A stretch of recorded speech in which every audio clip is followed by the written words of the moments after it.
Today I cook some beans and potato and beans and pork belly.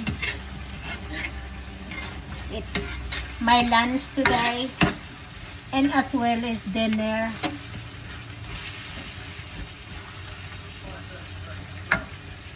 I think this is to call it adobo.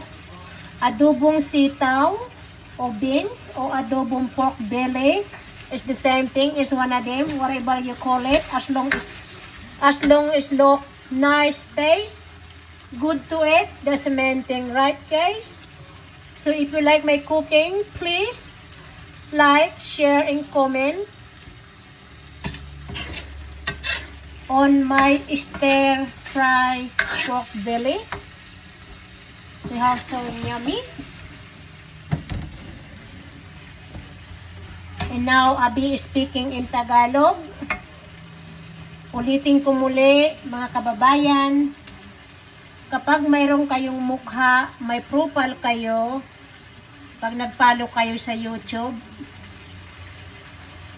vlogger man kayo o hindi vlogger, pag mayroon kayong profile ay mapapalo ko kayo sa mga vloggers. Yung mga nanghihingi naman ng tulong sa akin, kasi nagbablog naman ako, nagbablog lang ako para ipamigay ng tulong. Yung nagbibigay, nanghingi naman ng tulong, ganun din. Sana may mukha kayo sa profile ko. I mean, may mukha kayo sa profile nyo doon sa YouTube ko para mapansin kayo ng mga tauhan ko, sa mga nagtatrabaho sa akin at tumutulong sa akin sa YouTube. Kapag wala kayong pamukha, mahihirapan kayong tingnan at paluhin.